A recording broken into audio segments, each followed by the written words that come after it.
یمن کے حوثیوں نے میزائل اور ڈرون آبنائے باب المندب پر فٹ کر دیے ہیں۔ سعودی عرب اب تیل کی سپلائی کس راستے سے کرے گا؟ کیا تیل $200 فی بیرل ہو جائے گا؟ قیمت کا معاملہ اب پیچھے رہ گیا ہے۔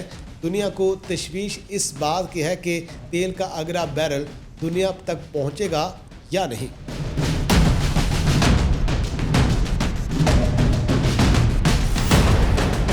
ناظرین ذرا تصور کریں کہ دنیا کے تیل کی ترسیل کے دو بڑے دروازے ہوں اور دونوں ایک ساتھ بند ہونے لگیں۔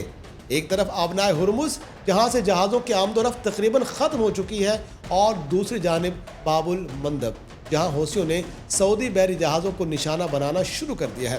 اگر یہ دونوں راستے مکمل طور پر مفلوج ہو گئے تو جنگ صرف ایران، امریکہ یا یمن تک محدود نہیں رہے گی، بلکہ اس کی قیمت پاکستان سمیت پوری دنیا کو ادا کرنا پڑے گی۔ امریکی صدر ڈونلڈ ٹرمپ نے کہا ہے کہ اگر ایران مذاکرات کی میز پر واپس نہ آیا تو امریکہ ایران کے بجلی گھروں اور پلوں کو تباہ کر دے گا۔ جواب میں ایران نے براہ راست امریکی شہروں کو نشانہ بنانے کے بجائے ایک ایسا کارڈ کھیلنے کی تیاری کی ہے جو عالمی تجارت اور تیل کی سپلائی کو ہلا کر رکھ سکتا ہے۔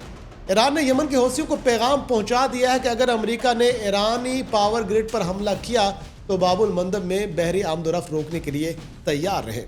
حوثیوں نے میزائل اور ڈرون پہلے ہی آبنائے باب المندب کے قریب تعینات کر دیے ہیں۔ ناظرین باب المندب یمن اور افریقی ممالک جبوتی اور اوربیٹیریا کے درمیان صرف تقریباً 32 کلومیٹر چوڑا سمندری راستہ ہے، مگر اس تنگ راستے سے دنیا کی تقریباً 12% تجارت اور عالمی کنٹینر ٹریفک کا لگ بھگ 1/4 حصہ گزرتا ہے، اور یہی راستہ بحیرہ احمر کو خلیج عدن، بحیرہ ہند اور آگے ایشیا سے جوڑتا ہے، اس لیے اسے نہر سوئز کی جنوبی لائف لائن کہا جاتا ہے۔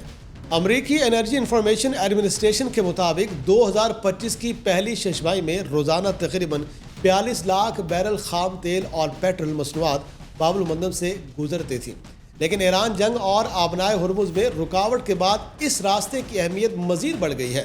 جون 2026 میں روزانہ 70 لاکھ بیرل سے زیادہ پیٹرول باب المندب کے راستے منتقل ہونے لگا، کیونکہ سعودی عرب خلیج فارس کے بجائے اپنی ایسٹ ویسٹ پائپ لائن کو استعمال کر کے تیل بحیرہ احمر کی ینبی بندرگاہ تک پہنچا رہا تھا۔ یعنی سعودی عرب نے آبنائے ہرمز سے بچنے کے لیے جو متبادل راستہ بنایا، اب وہی راستہ حوثیوں کے میزائلوں اور ڈرون کی زد میں آ چکا ہے۔ سعودی عرب حالیہ عرصے میں تقریباً 40 لاکھ بیرل یومیہ تیل ینبی کے ذریعے برآمد کر رہا تھا۔ اگر باب المندب غیر محفوظ ہو گیا تو جہازوں کو افریقہ کے انتہائی جنوبی سرے کیپ آف گڈ ہوپ کا طویل چکر لگانا پڑے گا، جس سے سفر میں 1 سے 2 ہفتے اور اربوں ڈالر کے اضافی اخراجات شامل ہو سکتے ہیں۔ ناظرین 23 جولائی کو حوثیوں نے باب المندب کے قریب 2 سعودی آئل ٹینکروں پر حملہ کیا، جس کے بعد عالمی تیل کی قیمت ایک ہی دن میں تقریباً 7% بڑھ کر $100 فی بیرل سے بھی اوپر چلی گئی ہے۔ جنوبی بحیرہ احمر سے گزرنے والی بعض جہازوں کی انشورنس اخراجات بھی دگنا ہو چکے ہیں، اور کئی ٹینکروں کو راستہ تبدیل بھی کرنا پڑا ہے۔